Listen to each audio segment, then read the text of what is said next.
Hello again, and welcome back to Python Radio. I know this is episode 16. This is episode 16. In this episode, I speak to a gentleman called Grant Mitchell, who currently works as the design director for a company in Manchester called Future. Prior to that, he worked at another design agency called The Chase, which is quite famous in England, as they do all of the JD adverts and things like that. And he also worked as a lecturer at my university for a number of years, but he left just before I started, I think, if I've got the dates right. And yeah, we talk about his career and any lessons he learned kind of early on that he uses in his work now. We talk about his decision to leave staffs and go back into industry, and also we talk about what the role of a design educator is and what it might be in the future. We talk about what he looks for when he looks into a student's portfolio when they apply for obviously a junior design role or an internship. And we talk about the future of working in industry after COVID and such. But yeah, I hope you enjoy.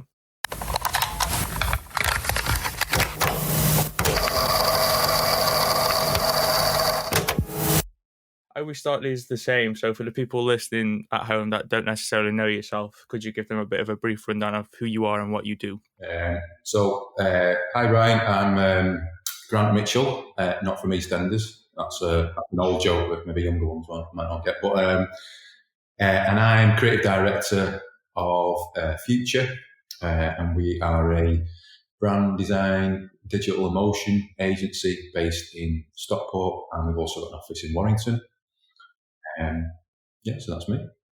So yeah, obviously you're from what I understand, you're from Manchester to begin with, and you studied in Stoke. What is it that kind of brought you to studying at Stoke?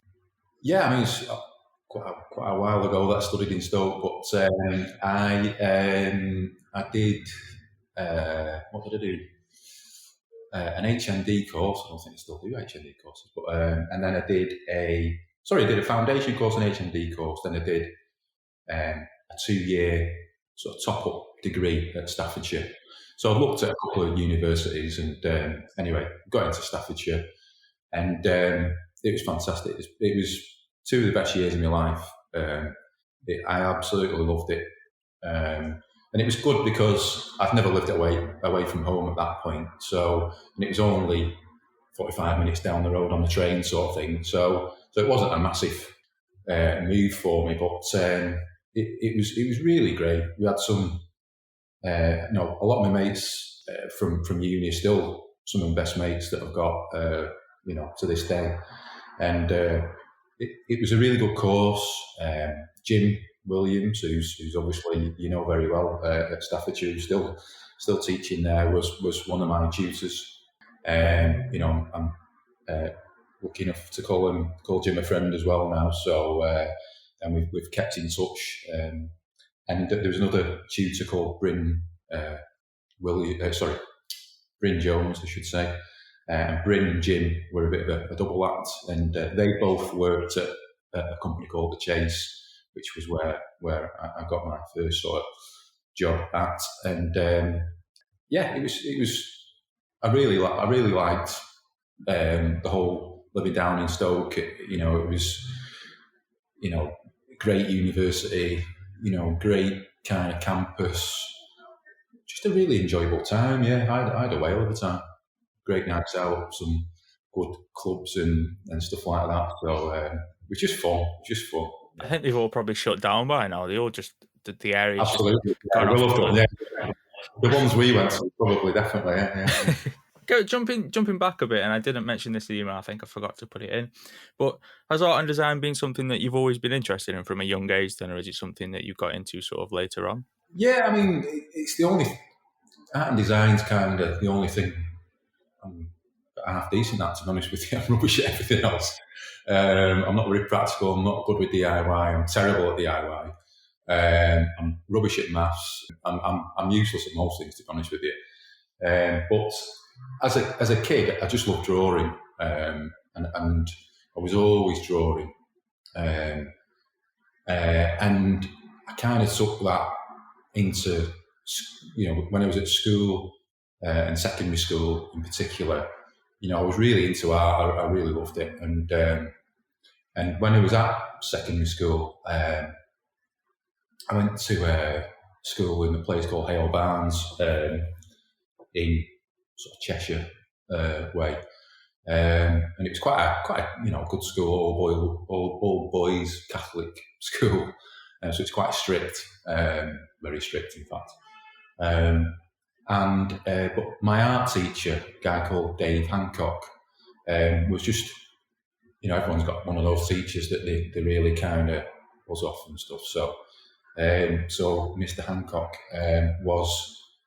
he just really encouraged us, and I didn't realise how significant this was at the time, but a couple of his former students, there was one, you probably know these names, Peter Saville and Malcolm Garrett, were both students at St Ambrose, and Mr. Hancock sort of kept their bits of artwork and stuff like that, because obviously they went on to become really famous, well-respected designers, and he kind of showed us some stuff, and at the time we were sort of getting into music and particularly stuff that Peter Saville had done, with the New Order stuff and all the factory stuff. So I think that was my first kind of link and glimpse into kind of world of design, and I didn't really know what it was, to be honest with you, but and we didn't really do any design work at school, but my work was kind of quite graphic, I think,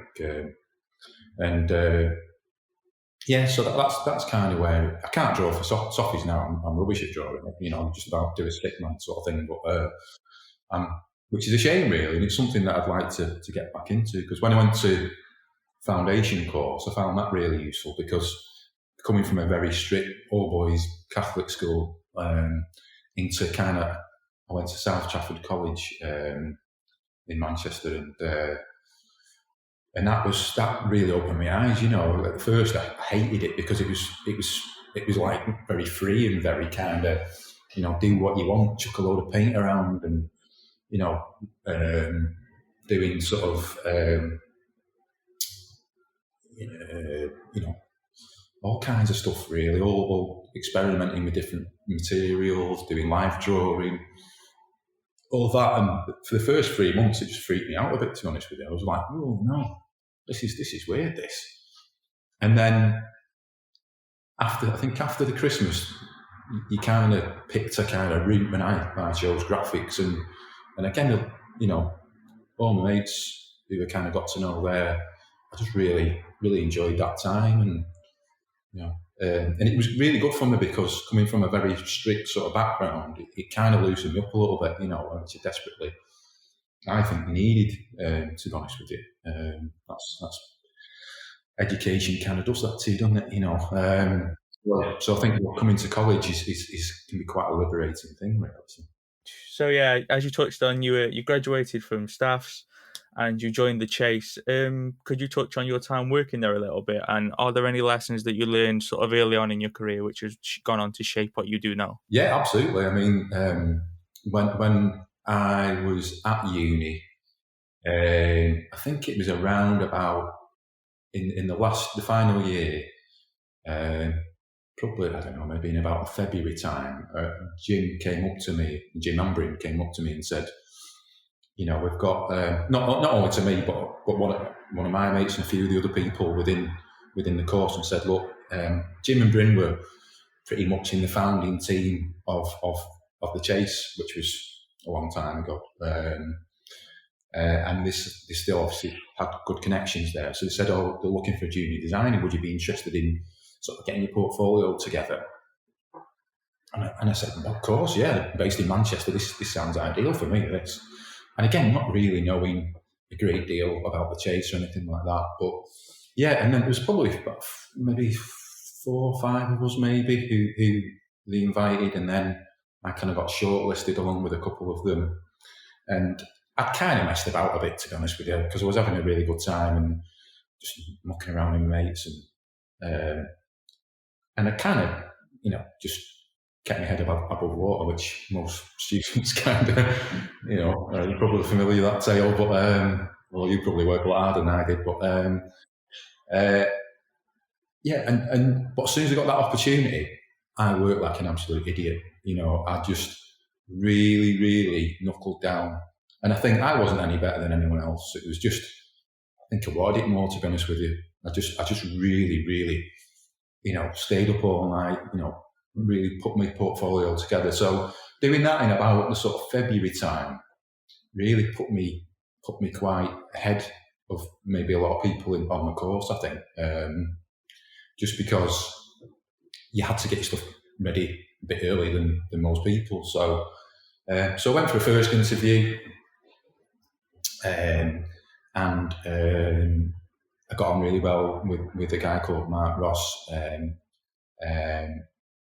Really, just clicked, really, sort of thing. Really, really like Mark, and he kind of liked, hopefully saw something in me. So then I got a second interview, and I got to, I think I was interviewed by Ben Casey, who's the main man at the Chase, so managed to get in, and I joined on the same day as a guy called Steve Royal, who'd come from Preston, who was creative director at Chase, and now he's creative director at True North, and he joined on the same day, and he joined as Dean AD Student of the Year, and I was like, I've not won anything, you know what I mean? I even got a swimming badge, so it was quite intimidating, that, really, but Steve's a great guy, he was so lovely. He's a lovely guy, and it was just a really, so he put any kind of fears I had to rest. But it was I was there for 3 years, and they were very,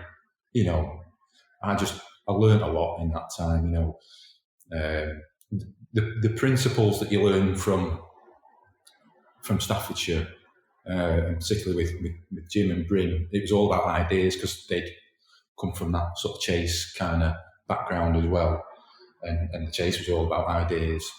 So, and I was really into ideas and stuff. So, it kind of, you were working with really brilliant designers, not just good designers, brilliant designers, and all different levels of experience and stuff. And it was just great fun.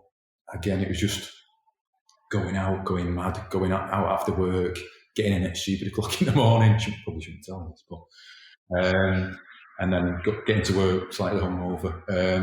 But it was a brilliant.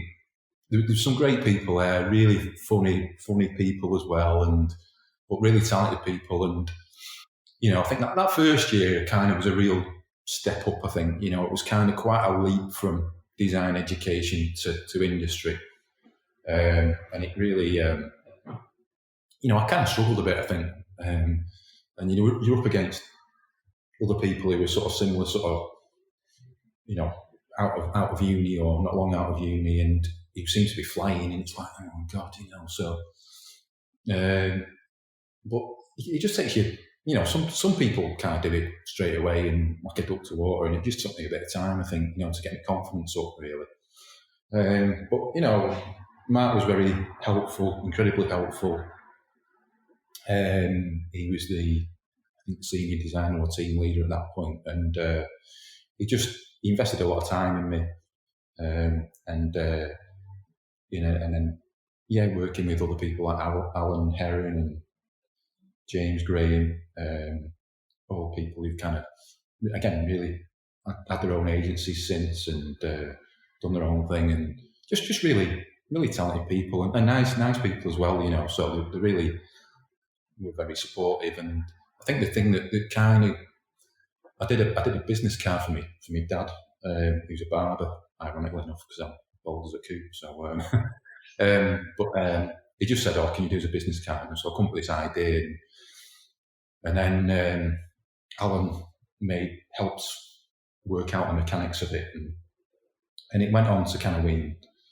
I think it was gold at the New York Design Festival or something like that, and then got into Design, Meeting the Roses and all that kind of stuff. And I think that was quite a big turning point for me, where you start to get a little bit of recognition for your work, and it just gives you a little bit of confidence, I suppose, really. And we worked on some massive projects, like we worked on the National Football Museum, which at that point was underneath Preston's ground. Big connections between obviously Preston and the Chase, and that was a dream job. And I'm a big football Man United fan, so it was. I loved working on that job, but it took about a year to do, pretty much working on it most days. And then after that, we worked on the Millennium Dome, which is now the O2 in London, for the exhibition for 2000. And again, that was a massive project. There was a TV program about it, and it was just really, really high profile, and then various other projects as well. But it was just a really good time. So definitely, I think the lessons that I learned from Staffordshire carried through to the Chase, and everything sort of stems back from Staffordshire, really, and from Jim and Bryn, really. All the connections, all the friends, all the moves I've had since then have always, have been linked in some way to that. So jumping forward, I know you did different work, because I was looking up and down your LinkedIn. I know you've done different work since you were at the Chase, in between the Chase and Staffs. But jumping over that, you obviously joined Staffs as a lecturer in 2008 and then departed in 2018, I understand. How did that opportunity come about? It's a bit of a weird one, really, because I think it was at that point, I think it was at Creative Links, which is now Havas Links. And I was kind of thinking, I've been there a few years, what's my next step type thing. So, and this was completely out of the blue. I was up in the Lake District with my girlfriend, now partner. And it was just a nice sunny day, and I bought a Sunday paper, and was in a field somewhere, and I was reading the paper, and I read the job adverts, and there was part-time lecturer at Staffordshire University in graphics, and I thought, oh right, that's my old uni. I might have a go at that for a laugh. So I did. So I just stuck an application in, not thinking anything. I've got no experience in design education other than being there, being a designer. So I thought, I've got no chance of getting it. So I just sent it in and forgot about it, really.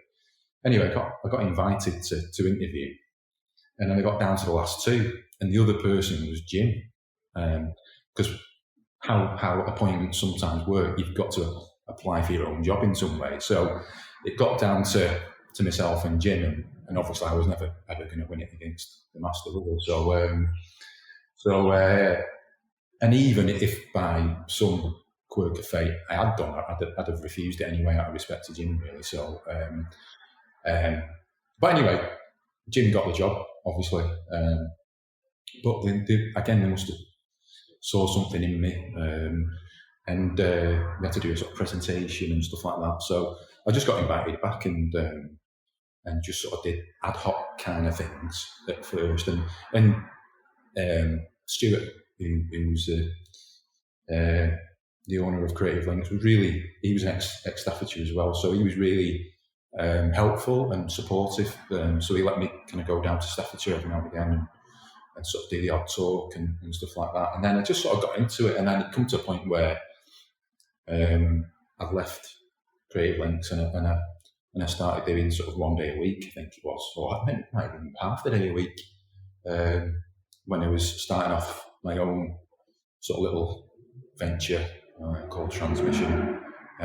So I was doing a little bit of teaching stuff, I was doing a little bit of freelance stuff, I was doing a bit of my own work, trying to build that up. So it was trying to get a few income streams, really, to be honest with you, to just keep my head above water financially. So off of kind of the back of that, I wanted to ask you what you personally think the role of a design educator actually is, and I'll expand on that a little bit. So Over the past sort of maybe a year and a half, I've kind of been thinking a lot about design education, because I think traditional design education is kind of in a bit of a losing race with online education, because it's like, if you wanted to learn how to do logo design, you can learn it from Sagi Haviv. If you wanted to learn how to do posters, layout design, you can learn it from David Carson. And just in terms of, it's not necessarily a stab at traditional design education. It's just because online education is so much, it's huge, isn't it? It's limitless, and also the people doing it are ridiculously talented, and all things like that. And often the price is a lot cheaper than what you would pay for a degree normally, and things of that nature. And I've been thinking about, in that world, then what does a design educator do? Because it's not necessarily teaching someone how to design, is it? As you said, about working with ideas and things like that. It's more so I think, teaching people about sort of pools they can pull from, so to speak. So I'm really envious of John, one of our lecturers. When we talk about projects with him, he will reference, paintings, he will reference plays, movies, all different things like that. And I think that is a part of what the role of a design educator is. You should come into uni with sort of a small pool to pull from, and you'll leave with like this huge pool to pull from. That was a bit of a tangent, but yeah. So in terms of, what do you think the role of a design educator is, and what might it become in the future, so to speak? What's the role of a design educator? Right, that's a big question, isn't it? If you want an answer from yourself, I think on your LinkedIn it says something about just connecting to industry, making those connections. Yeah, I mean, I think, I did it for about 11 years, and I only gave up because I moved to another company, and I had to kind of, dedicate my time to them. But I'm still, still very involved with Staffordshire, really, and I think it's a really positive thing for current designers and practicing designers to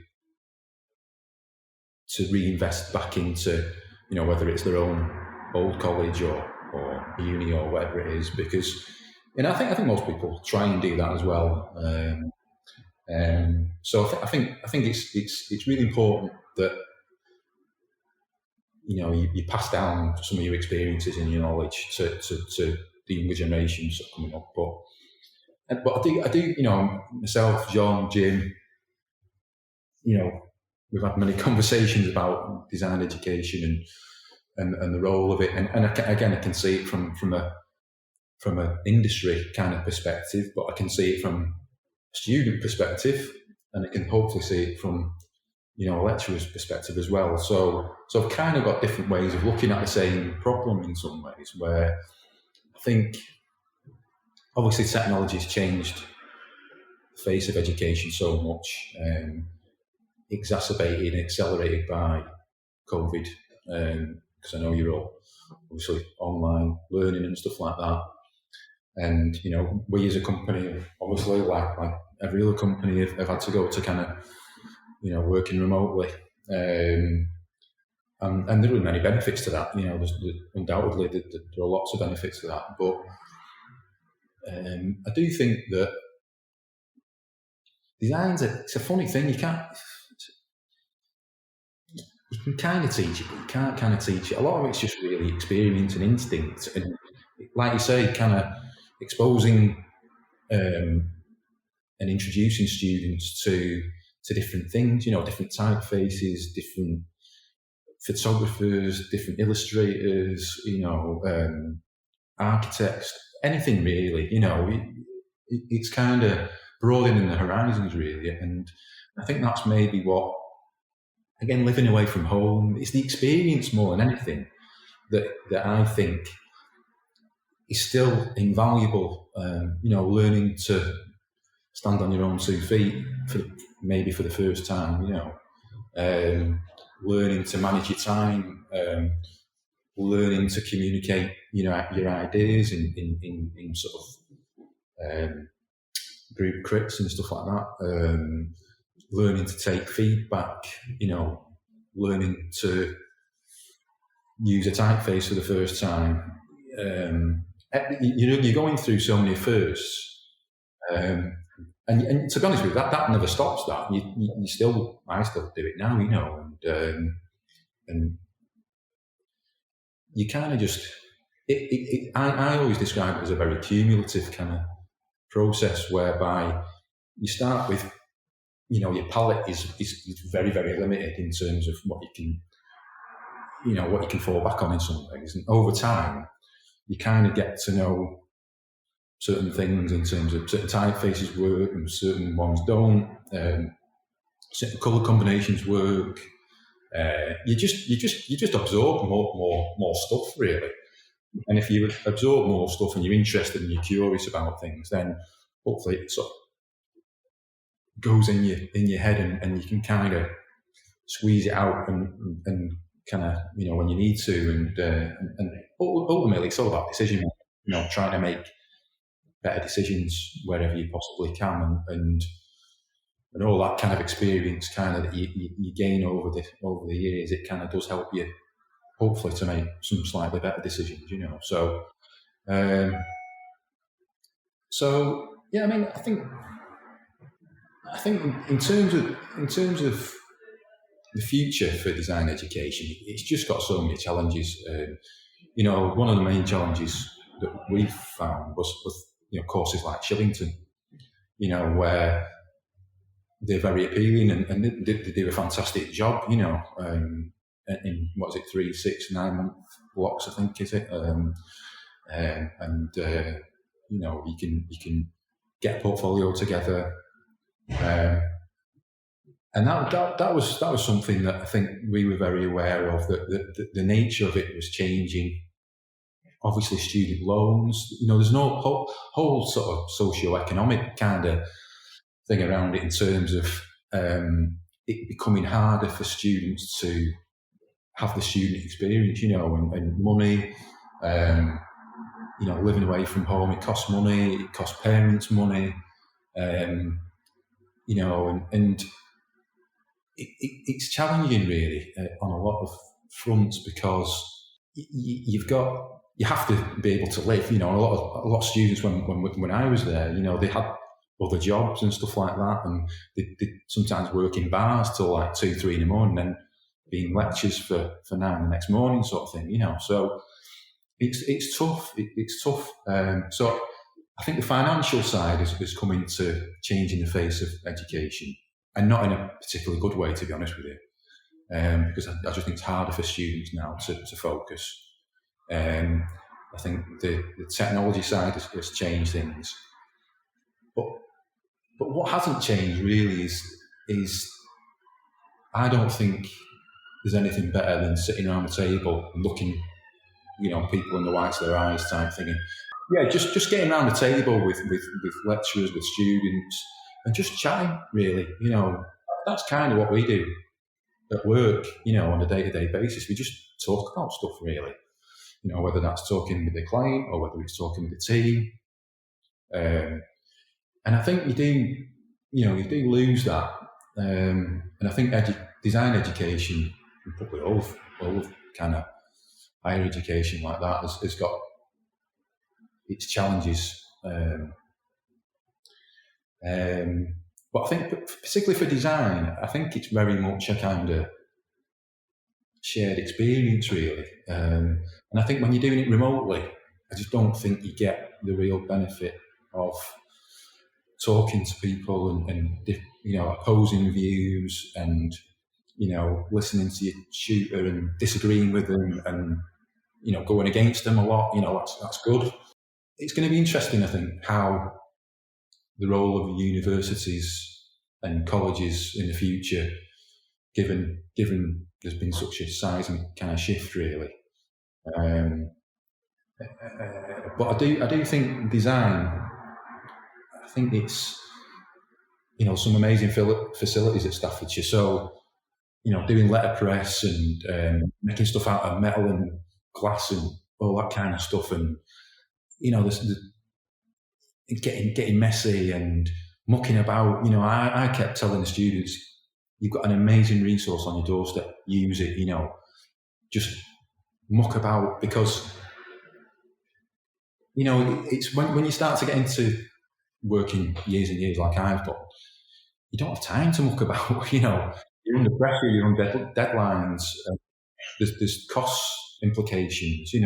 It's hard to find the time to kind of experiment and any way near the way you could do it at uni. I remember photocopying stuff on rubbish photocopies and scanning it in, and then putting it through a fax machine and spraying it with this, and making stuff. And it was ace. It was brilliant. It was just good fun. Just mucking about. And I think mucking about is a big part of being a designer. You have to bring it together, but if you don't muck about, you can't discover new things and try new things out. So I don't know if that answers that at all. No, that's fine. I completely get where you're coming from as well, because I think my time at Staffs it's sort of allowed me to do things like start a podcast and make a book and things like that. And if I'd gone straight into a junior role in an industry or something like that, I wouldn't, as you say, I wouldn't get that. I love all that. I love all that kind of proactive stuff that you're doing. You actually, it demonstrates a lot of initiative and a lot of kind of passion for the subject matter, really. And I think on any course there are, on any design course I've ever been on, that I've been involved with lecturing and stuff. You've got people there who are just making up the numbers. They don't want to be there. They don't want to do that course. They're not interested. They just want to have either a good time or whatever, and they're not bothered. You've got another batch of people who are brilliant. They've got it. You just try to guide them and help them to realise their potential. But I think it's the middle bunch in some ways where that's the most important bunch, where they could go either way. They could kind of drift off and end up doing something completely different, or they could hopefully make a leap into what is a fantastic career. It really is. I'm very lucky to have done it for so long and enjoyed it for so long. And it's not a proper job, it has its moments, but don't get me wrong, but it is best when you're working at a really good place, you're working with great people. It's just a laugh. It's just fun. You can listen to music, wear what you want, talk rubbish, do some stuff, and you've got something, you're creating something. And I think, a lot of people can't, they just go to the job and they've got no output, they just do. Whereas I think, if you're creative, whether it's music or design or art or something like that, you've got a, you're producing things, aren't you? So, and if you're into it, it's just not work, really. Is it sort of on the back of that? And I don't want to add loads more questions in, because obviously we've been here for 30 minutes already. But if somebody's applying to like a junior design role, to say at the future, is a degree mandatory for something like that at the moment? No, I wouldn't say it's mandatory. It's just, I suppose it's the traditional pathway, isn't it? That you get a degree and you do that. But I know people who've gone in different directions and have ended up in design. I know. Again, with some of these other kind of more, there's the other kind of educational courses. There's one person who was a lawyer who kind of never really wanted to do law, and always felt creative and did a course and ended up being a really good designer. So, I think it is the traditional path, but I think that's shifting and. Because I think at the end of the day, no one's ever asked me what degree I got. And that's genuinely the truth. Not in any single job they've ever asked me. I don't know whether, I've got it on my CV, so I don't know whether they just go, oh, right, you've got a degree, well done type thing. But actually, when it comes down to it, and I know this myself in terms of, because I've interviewed lots of people for jobs and employed lots of people over the years and gone through 1,000,001 CVs. And there's not many good people about, there's lots of people about who want to work in creative jobs and stuff like that. There's not many good people who are going to actually, you can feel the passion off, and when you're in an interview sort of situation as well, you just want enthusiasm and kind of, good attitude, willing to learn, no sort of ego, and I always equate your portfolio to a kind of a baby. So you kind of, you look after it and you wipe its bum and you clean its nose and you feed it and you nurture it. And your portfolio, if you put all that love into it and time and effort and blood, sweat and tears, it will repay you back at some point, And the more love you put into it, the more it reciprocates, So it should do anyway. And I think you can tell it's the amount of love someone puts into it, and you can notice it's quite a distinct difference. And how you come across, you might be quite quiet, but you're really into it. You might be quite extrovert, but as long as you're into it, if you're not into it, then we've got nothing to talk about really, So, and just taking an interest in the subject matter, kind of wanting to muck about, do stuff, create stuff. That's you're looking for for graduates and people who've not a great deal of experience. You're just looking for that kind of spark of enthusiasm, really, and desire to kind of want to learn and kind of get better, really, and that's it. And what degree you've got is virtually irrelevant. And that sounds kind of like you're kind of knocking education, but in some ways, if you're doing that kind of work, you should expect a decent mark anyway. So whether it's a first or two on a two, whatever it is, I think things like that are a byproduct of doing good work. So if you're into it, you'll get the mark. Hopefully, you deserve, But if you focus on the mark, it's the wrong sort of pathway in some ways. What I mean? Focus on the goal, more the process. It's like I was listening to, the tennis player Emma Raducanu, and she was talking about how she won the US Open, and she's not focused on the goal of winning the championship. She's focused on the single point that she's playing, play the point. So she's focused on process, not goal. And I think that's the same. The same applies to lots of different fields, but I think for design as well, is focus on producing great work, great project, great portfolio, as good as you can. The marks will follow. Don't follow the marks. So yeah, as I mentioned, you left teaching in 2018. Was that a difficult decision to make at the time, given you'd been there for sort of 10 years? Yeah, it was actually. Yeah, I'd done sort of similar sort of time, 10, 11 years on my own sort of studio, and kind of had ups and downs with that, and running a business and learning so much. It was unbelievable,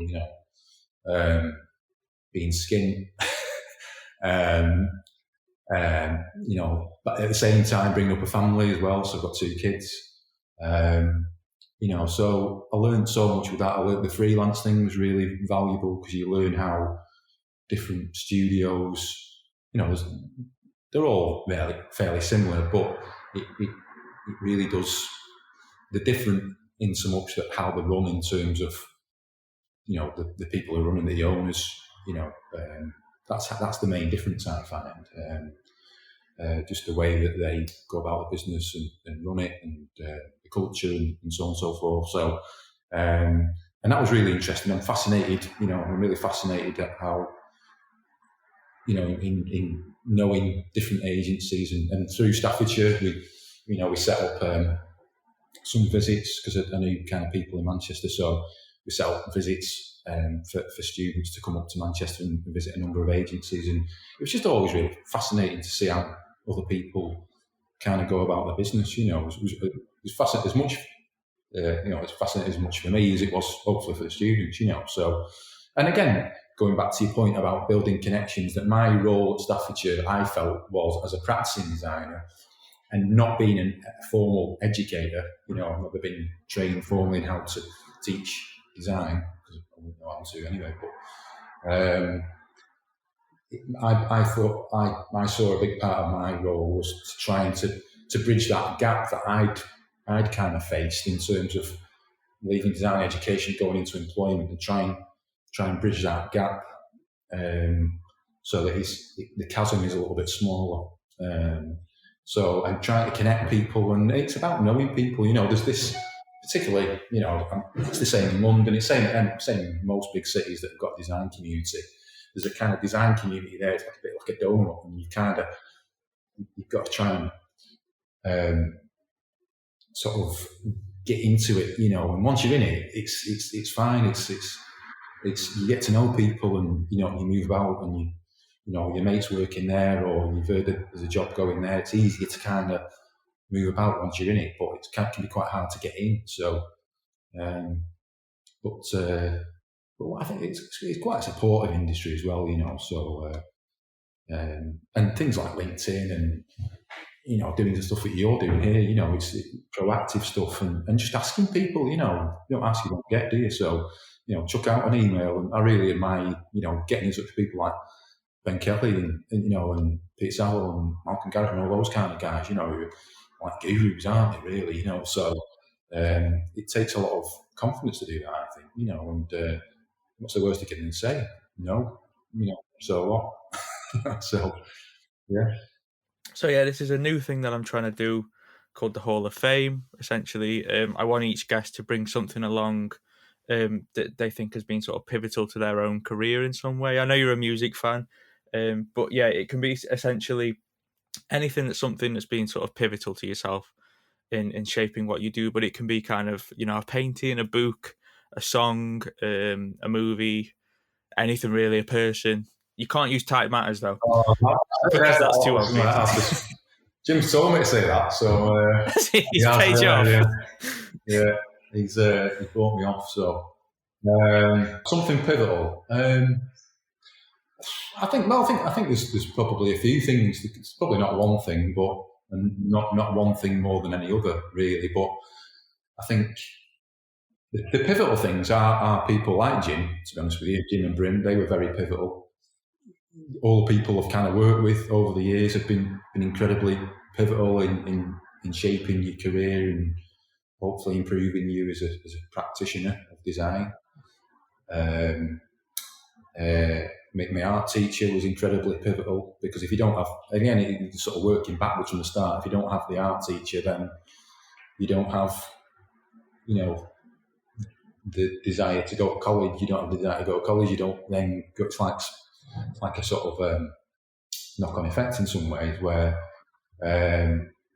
so yeah, I think people have been incredibly pivotal, and music. I think music's a big thing, because again, like most designers of sort of my generation, grew up kind of records. I know record sleeves are undergoing a massive revival at the moment, but just the art, the 12-inch kind of squared art was just, like people like Vaughan Oliver, who did all the 4AD stuff with Pixies and the Breeders, and I love Vaughan Oliver stuff. I went to see him at a talk.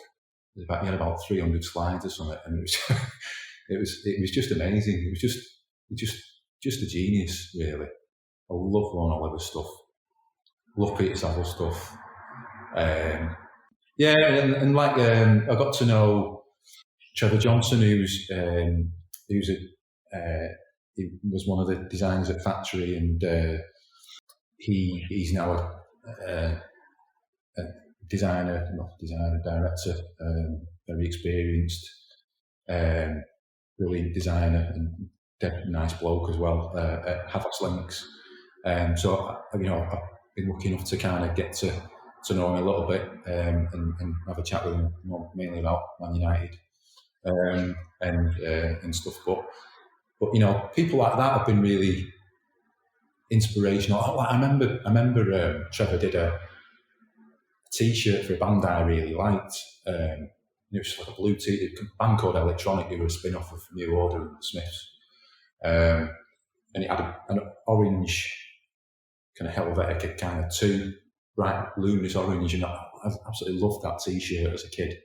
And then you end up speaking to the guy who designed it. It was brilliant. So But I think music more than anything. I'm really into music, so album sleeves, record covers, and kind of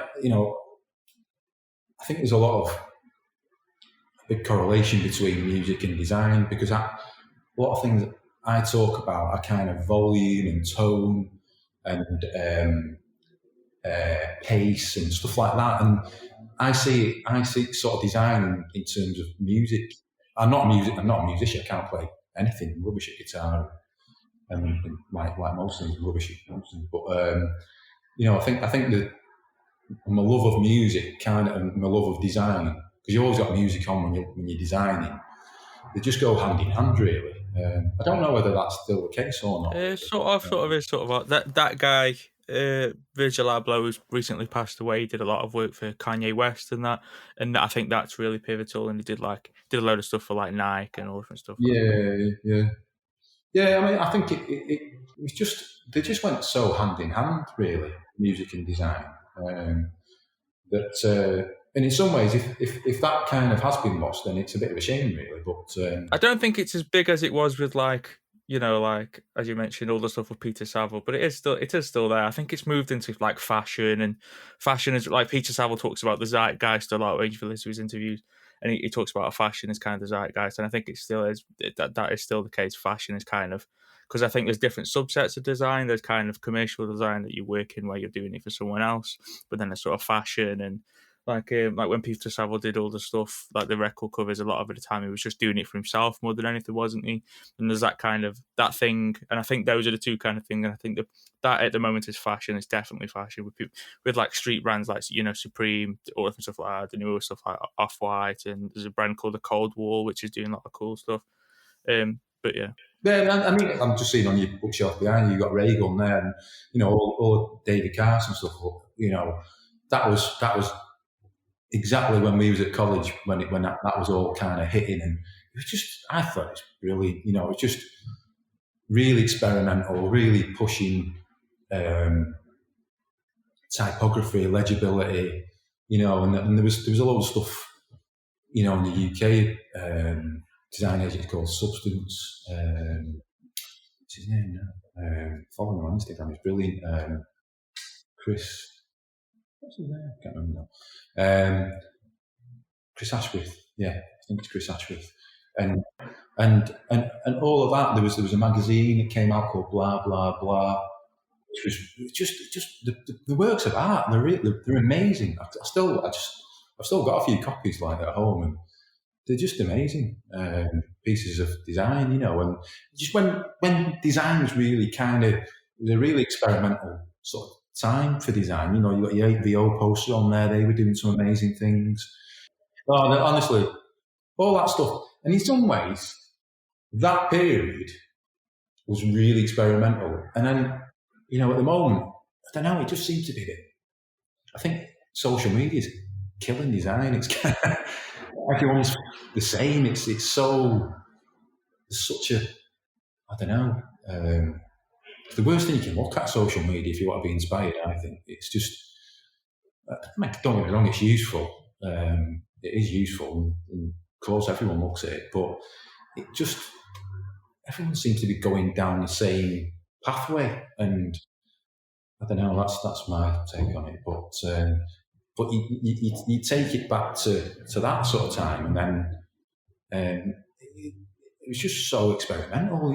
Web development and web design was really experimental, and everything's just gone very safe and straight, and manufactured and engineered, and no one's really, I don't know. Well, there are people obviously doing it, but just it's all Mackie type thing, and I really like some of Jimmy Terrell stuff. Have you seen him? Check him out. He does again. I got to know his stuff through. He did some music videos for Beck, and then he's got involved with fashion houses, and he does posters, and it's just really nice. And again, he's using knackered old photocopies and analog stuff really. And I think there's a real, I don't know, I get the sense there's a bit of an appetite for analog, stuff, going back to doing stuff like that. But maybe I've not got my finger on the pulse anymore. I don't know if I ever have. I get what you're saying. It definitely, I think in terms of the industry that we work in, it has kind of, it's plateaued a lot. It's all like, it's like gradients and shit like that, and it's kind of just bollocks. But if you look further afield at like kind of, stuff like NFTs and like the VR space and stuff like that, and as I said, fashion. You want to look into fashion. Fashion is where everybody's doing all the mad stuff. And stuff like that. You just kind of got to go look, instead of looking, maybe you've got a bit caught up in kind of what we do in kind of the commercial stuff. If you go a bit further afield, I promise you there's more. It can take a bit of finding, but it's there. You know what, though? I think that's, as the older I get and the more detached I get from what's cool and what's not, sort of thing.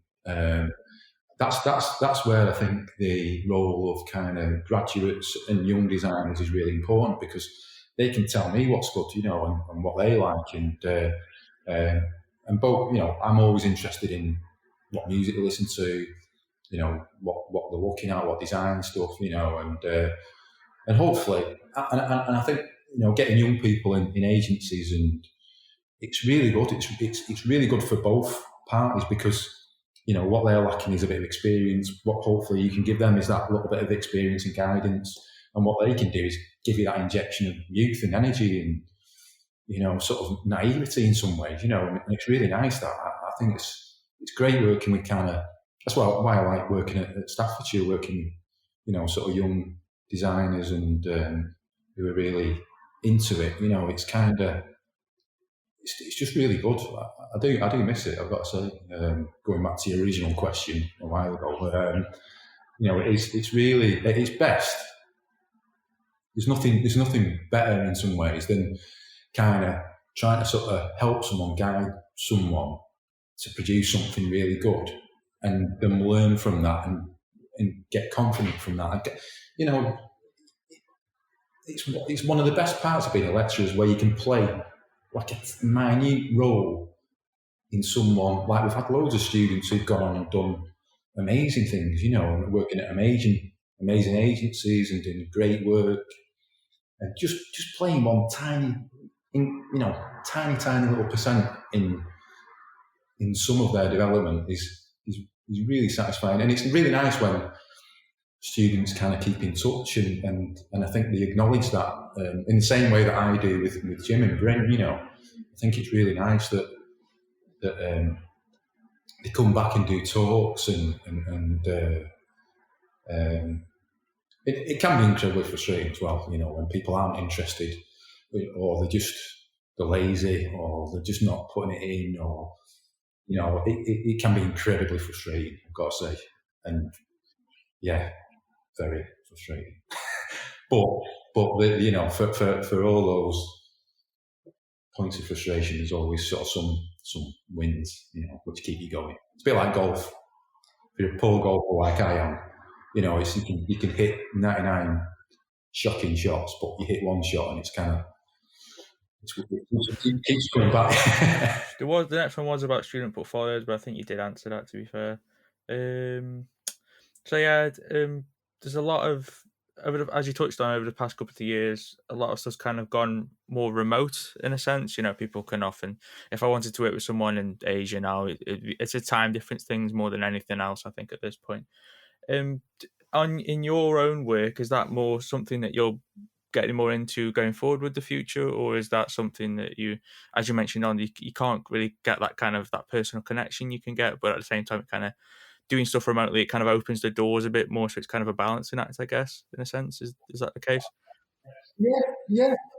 I think it opens itself up to working and collaborating with people from all around the world, really, doesn't it? In that sense.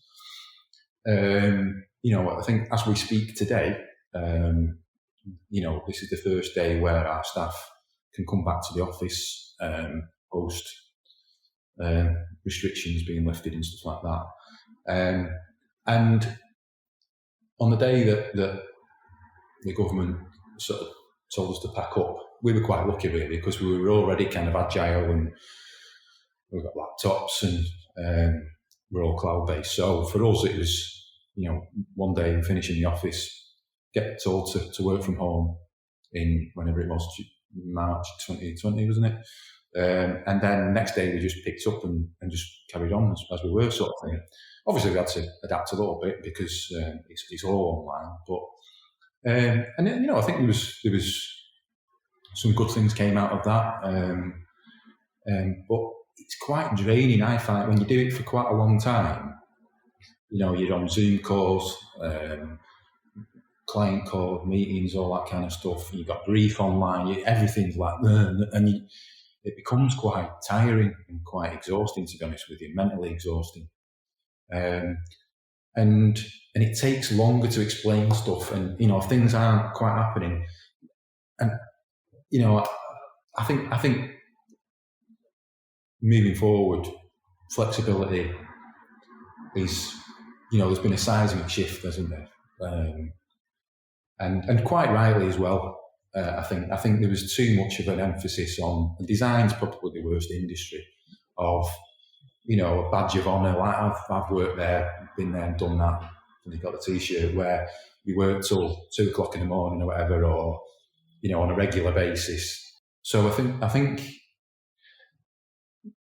think most people just want a little bit of flexibility. So if they're going for a doctor's appointment, or they've got a plumber coming round, they don't have to take half a day off work, or and I think that's what we do really well at Future. I think we've got a really great culture. I think we really value and respect the staff, and we value their time outside of work, because that's equally as important, to what we do. We work bloody hard, don't get me wrong, but I think most